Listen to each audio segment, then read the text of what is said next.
The girl waved to the royal guard every day. 3 years later, something amazing happened. The morning fog clung to London streets like a thin veil, transforming the imposing silhouette of Buckingham Palace into something almost ethereal. Amelia Matthews hurried along the familiar path, her leather messenger bag bouncing against her hip as she navigated through the early morning crowd. At 25, she had mastered the art of the London rush hour, weaving between tourists and commuters with the practiced ease of a long-time resident. That morning had started like any other, with Amelia running slightly late to her job at the publishing house. Her dark curls were still damp from the shower, and she clutched a travel mug of coffee like it was her lifeline. But something felt different about this particular morning. Maybe it was the way the sun broke through the clouds, casting golden strips across the palace gates. Or maybe it was simply that she was tired of being another face in the crowd. As she approached the section of the palace where a royal guard stood at attention, Amelia did something she'd never done before. Something that would unknowingly change the course of her next 3 years. She waved. It wasn't a grand gesture, just a small lift of her hand, accompanied by a slight smile. The guard, Officer James Carter, though she didn't know his name then, remained motionless. His red uniform was impeccable, his posture perfect, his eyes fixed straight ahead as if she didn't exist. Amelia felt a flutter of embarrassment, her cheeks warming. What had she expected? These guards were famous for their stoicism, their ability to remain unmoved by tourists' constant attempts to make them smile or react. Yet something about his stillness, the absolute control it must take to remain so composed, fascinated her.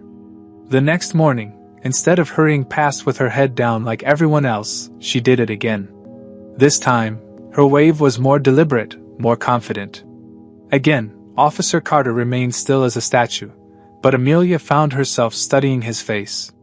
He was younger than she'd initially thought, probably in his early 30s. There was something noble about his profile, like a figure carved from marble. Days turned into weeks, and her morning wave became as much a part of her routine as her coffee and rushed breakfast. Sometimes she wondered what possessed her to continue this one-sided interaction. Was it defiance against the unspoken rule that everyone should ignore these guards? Was it the small thrill of rebellion against London's culture of polite indifference? Or perhaps, she thought one rainy morning as she waved through the drizzle, it was because she understood what it felt like to be invisible in a city of millions. Her friends thought she was crazy when she told them about it. "You wave to a royal guard every day?" her best friend Lucy had asked over drinks one evening, laughing incredulously. "Like those guys with the big furry hats who never move? He's human under all that ceremony." Amelia had defended, though she wasn't sure why she felt the need to. Besides, what if no one ever acknowledged him as a person? What if everyone just treated him like a tourist attraction? Lucy had given her a knowing look. "Only you would worry about the emotional well-being of a royal guard, Mel." But it was more than that. In a city where everything was constantly changing, where people moved in and out of her life like scenes from a fast-forwarded film, this small daily ritual gave her something constant to hold onto. The guard became her anchor in the chaos of London life, even though he never responded, never changed, never gave any indication that her presence meant anything at all. Some mornings, she'd catch snippets of tourists trying to provoke a reaction from him.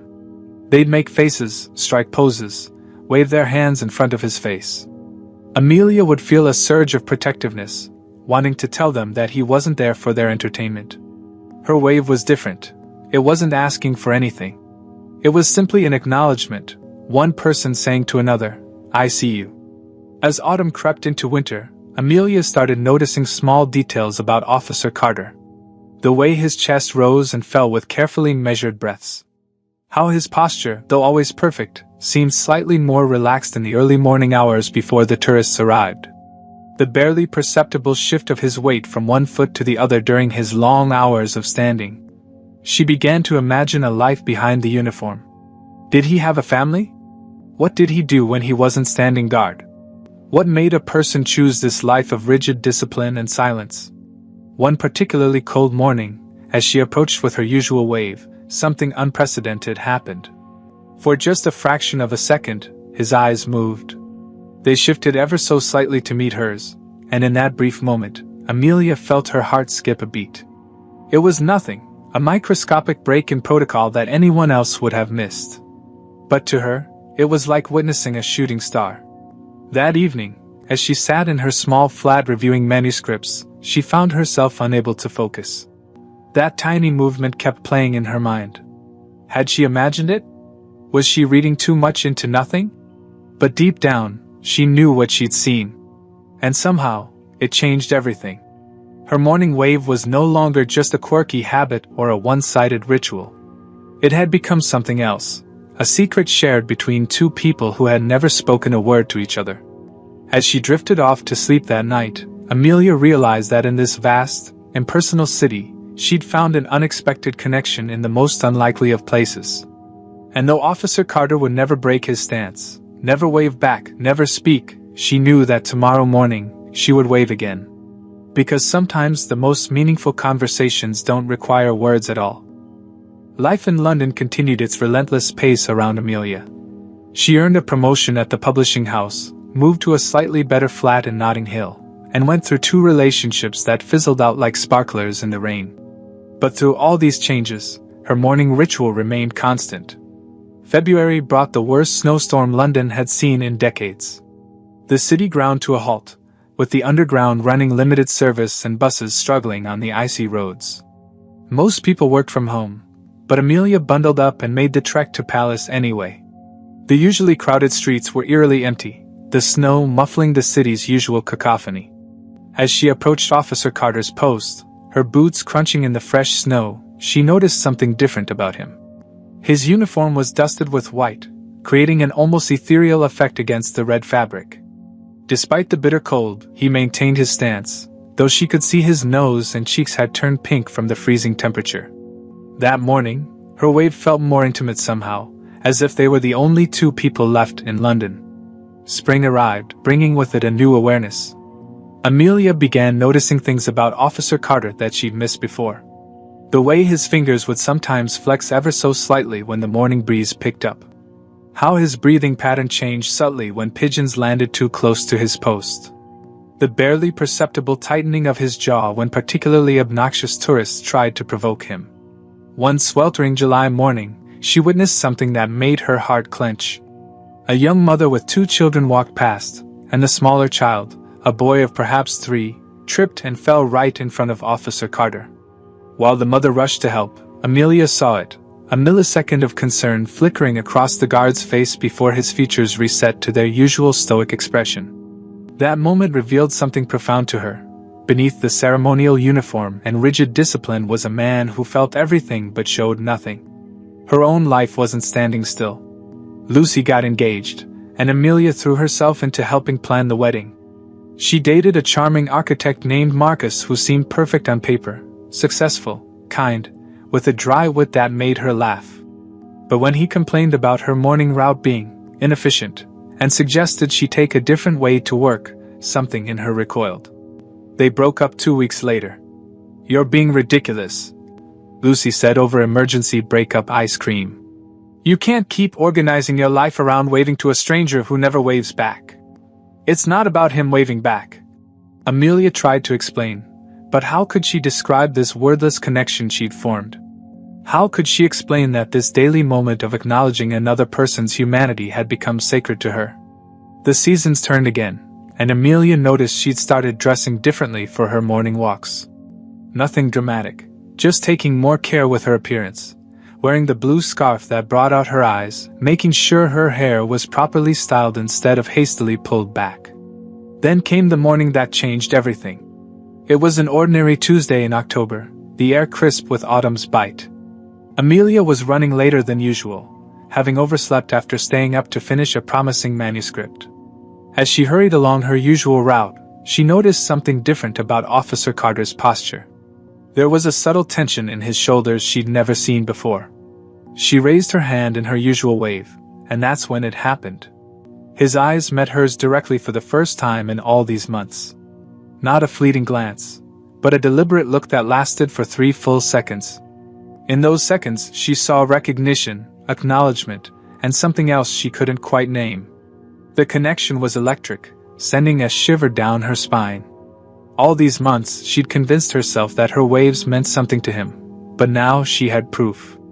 In that brief moment of eye contact, years of silence seemed to speak volumes. That evening, she couldn't focus on anything. The manuscript she was supposed to review lay untouched on her desk as she replayed the moment over and over in her mind. What had changed? Why today? She found herself researching the rules and protocols royal guards must follow, learning about their strict training and the severe consequences for breaking character while on duty. The weight of what had happened began to sink in. Officer Carter had risked reprimand, possibly even disciplinary action, just to look at her. The realization made her feel both elated and terrified. Their silent ritual had evolved into something more significant, more dangerous. The next morning, she approached his post with trepidation, unsure what to expect. Officer Carter stood as he always did, ramrod straight, eyes forward. But as she passed, she noticed his lips pressed together slightly, as if holding back words. It was then that Amelia realized their wordless exchanges had developed their own language, a language of micro-expressions, subtle shifts, and careful observations. Each tiny movement carried meaning, each controlled breath told a story. They were like two people who had learned to communicate through a wall, using taps and shadows to convey what words could not. As autumn deepened into winter once more, Amelia found herself wondering about the future. How long could this continue? What were they building with these daily moments of connection? She had no answers, but she knew one thing with certainty.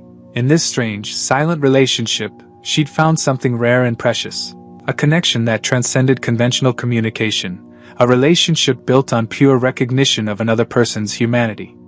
What she didn't know was that their carefully constructed world of subtle gestures and unspoken understanding was about to be shattered in ways either of them could have anticipated.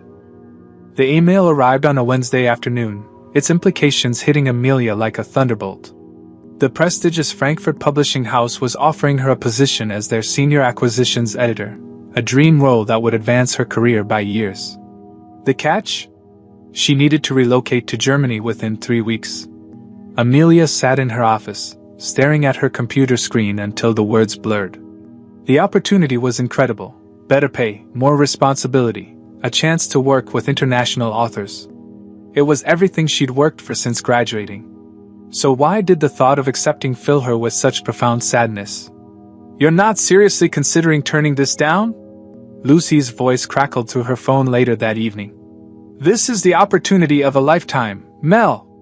Amelia paced her flat, phone pressed to her ear. I know. It's just, there are things here I'm not ready to leave behind."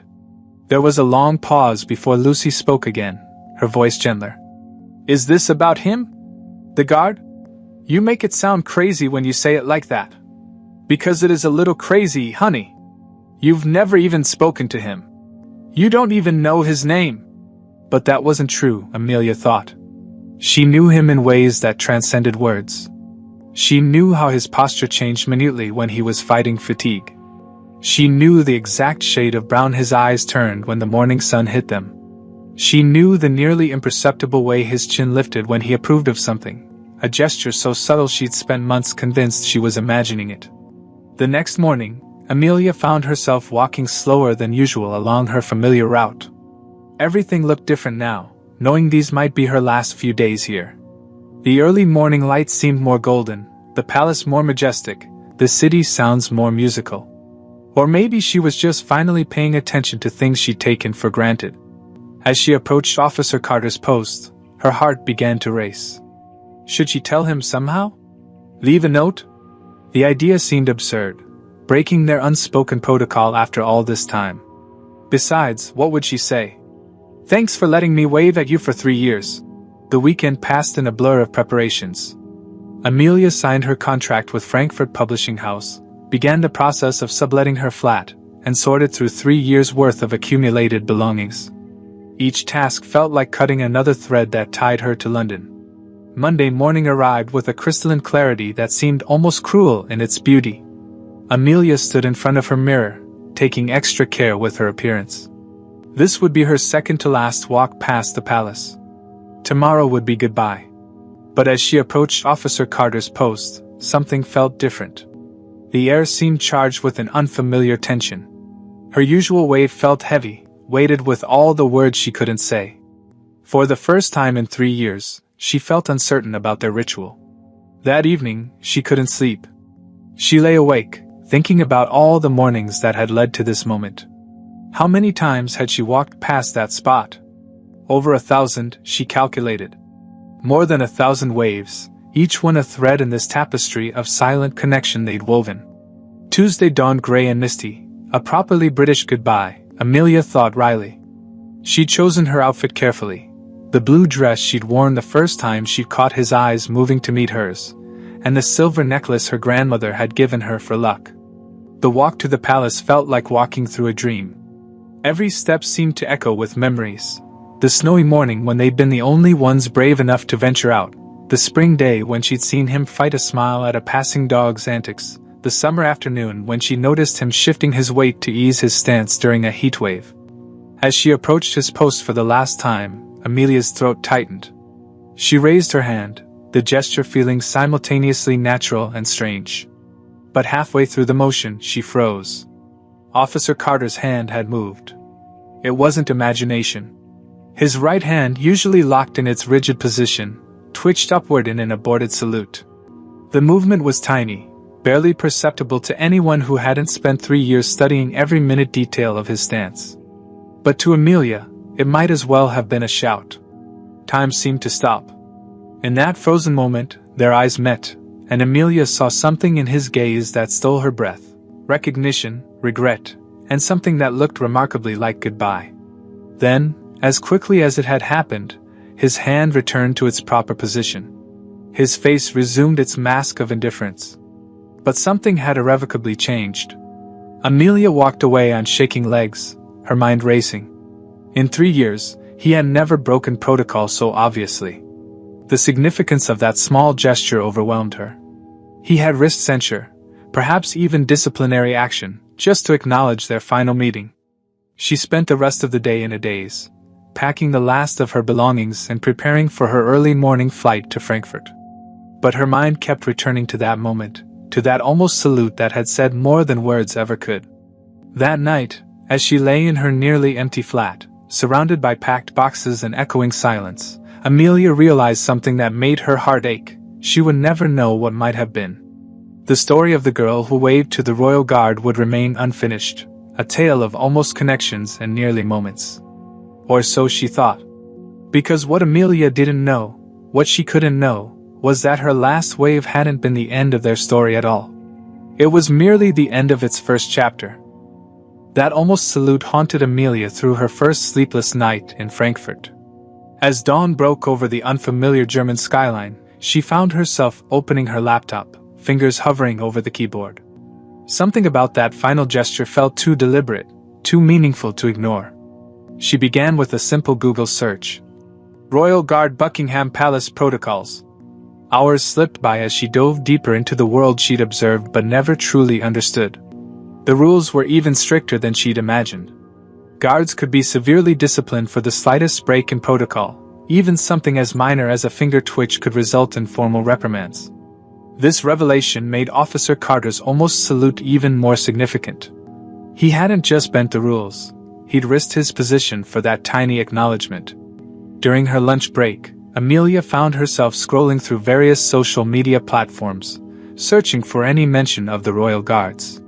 She joined several forums dedicated to London's royal traditions, hoping to glean some insight into the mysterious figures who stood watch over the palace. It was on one such forum that she first saw his name. A recent post showed a photo of several guards in their off-duty uniforms, celebrating what appeared to be a retirement party. The caption mentioned, "Officer James Carter," in passing, and Amelia's heart skipped a beat when she recognized his distinctive profile, even without the ceremonial bearskin hat. She messaged the person who'd posted the photo, creating a careful story about being a journalist researching an article about the Royal Guards. The response came back quickly. "Oh, James Carter? He's quite well known among the guards. Been there nearly 15 years. Word is he's retiring next week, bit early, but apparently got some special dispensation." Retiring? The news hit Amelia like a physical blow.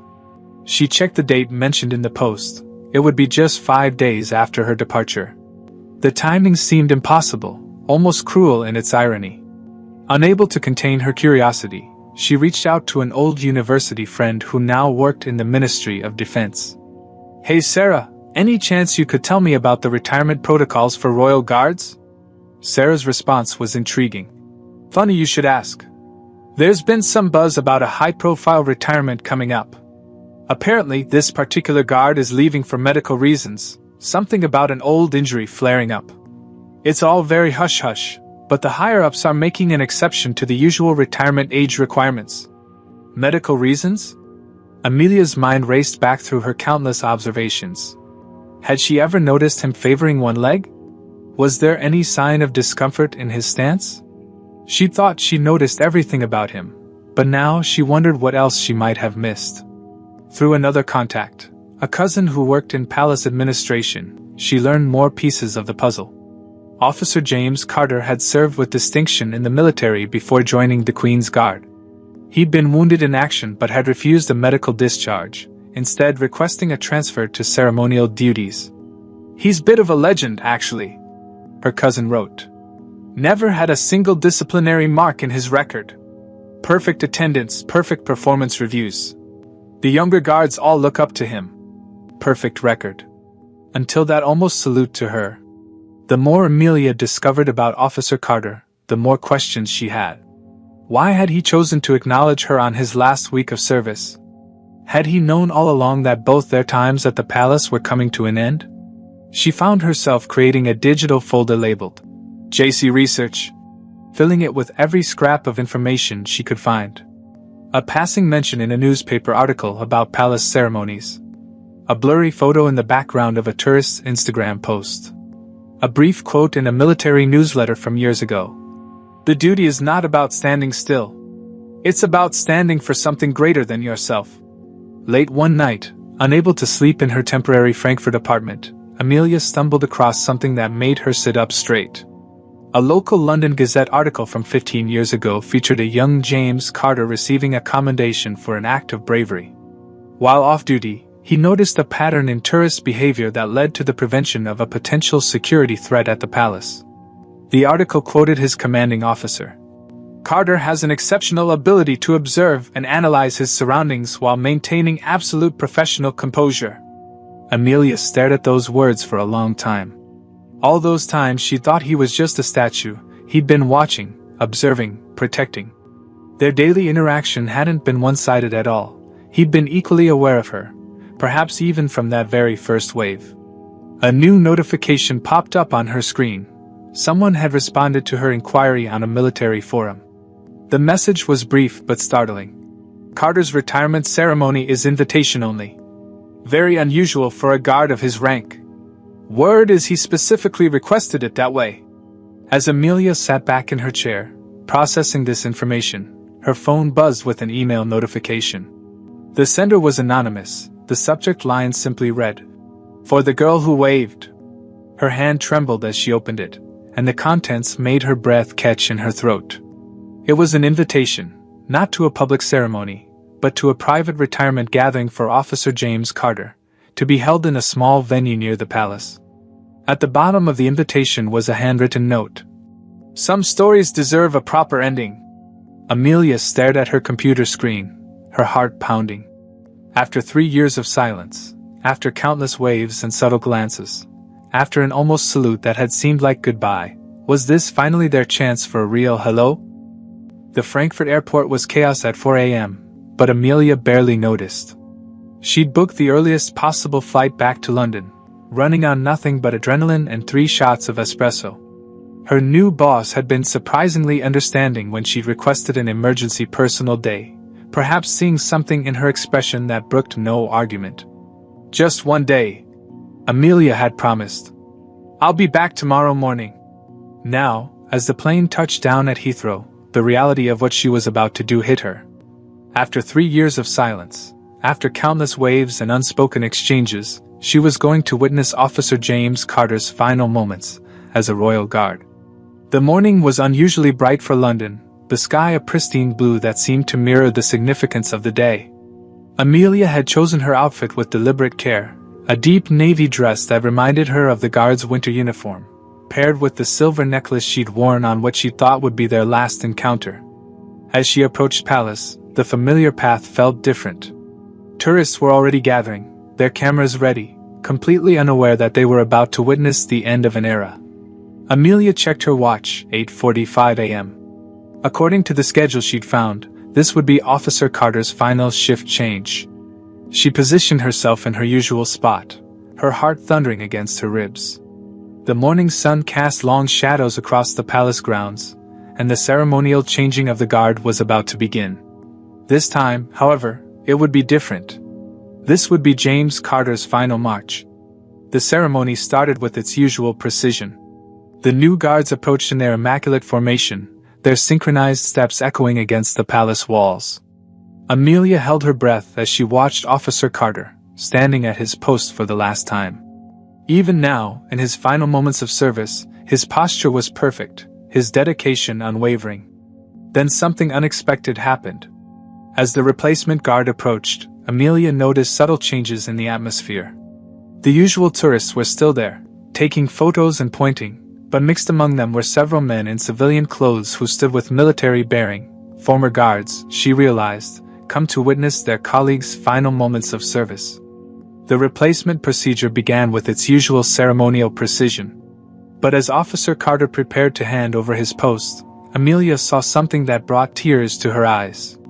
The replacement guard, just for a moment, executed his salute with an extra flourish, a tiny deviation from protocol that spoke volumes about the respect Carter had earned. This was her moment. As Officer Carter took his final steps away from his post, Amelia raised her hand in what would be her final wave. Time seemed to slow down, the morning air crystallizing around them. Then it happened. Before turning for his final march, Officer James Carter executed a perfect, regulation salute. It lasted precisely 3 seconds, exactly by the book, but it was unmistakably directed at her. In that moment, every unspoken word, every silent exchange, every subtle glance over the past 3 years seemed to culminate in this one gesture. The tourists around her continued snapping photos, oblivious to the significance of what they just witnessed. But Amelia saw the reactions of the former guards in the crowd, the slight nods, the knowing looks.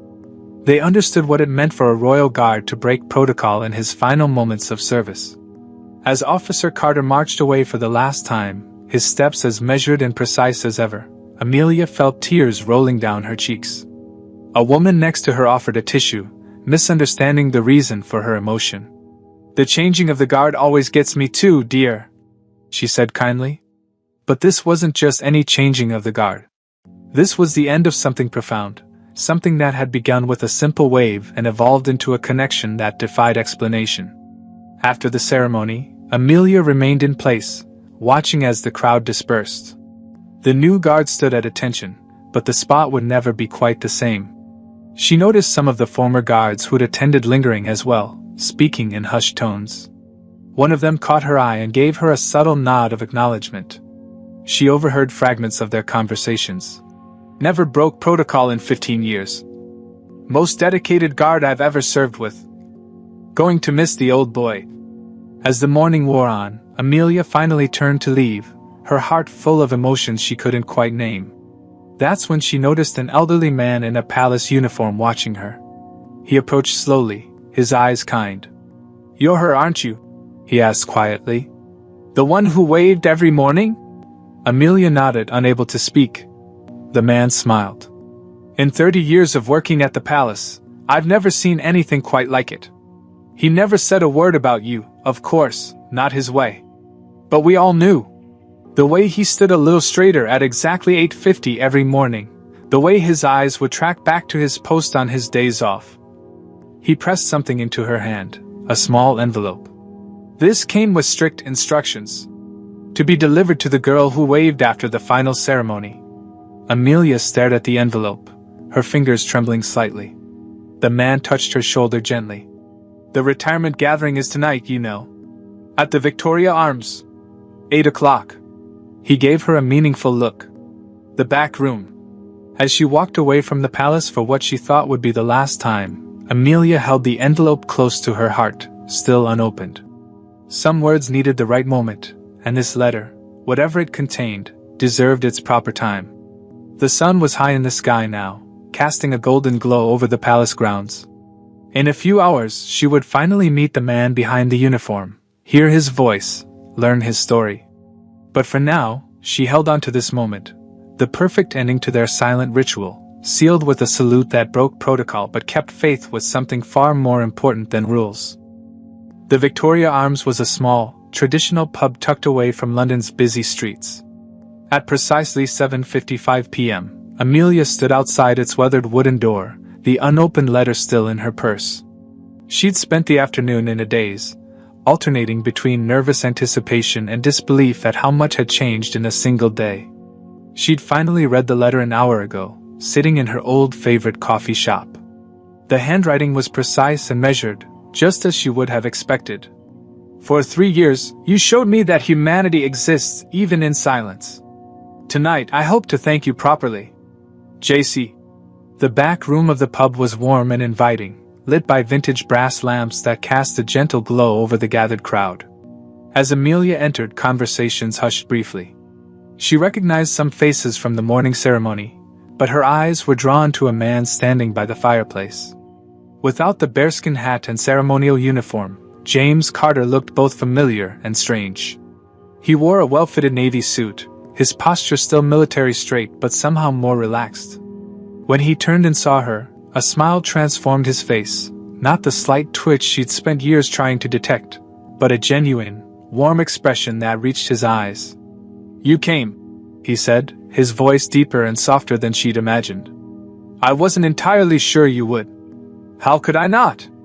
Amelia replied, surprised by how steady her own voice sounded. "Though I still don't know how you managed to get that invitation to me in Frankfurt." His eyes twinkled. "I had 3 years to learn about you, remember? Including which publishing house had been trying to recruit you. The rest was just careful timing." A waiter appeared with 2 glasses of champagne, and James led her to a quiet corner of the room. Up close, she could see the laugh lines around his eyes that his stoic guard expression had always hidden. "I have a confession to make," he said, setting down his glass. "I noticed you before you ever waved at me." Amelia's heart skipped. "What do you mean?" "You used to walk past every morning, always looking down at a book or manuscript. Then one day, you looked up and really saw me. Really saw us, not just as tourist attractions, but as people. That first wave, it wasn't just a gesture. It was recognition. Is that why you let me keep doing it?" He laughed softly. "Let you? From that first morning, your wave became the highlight of my day. Do you know how rare it is in my line of work to be seen as human?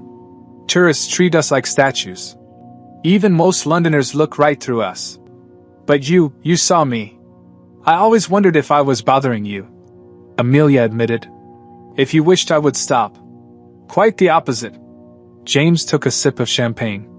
"Your daily wave gave me something I hadn't even realized I was missing, a connection to the world outside the uniform.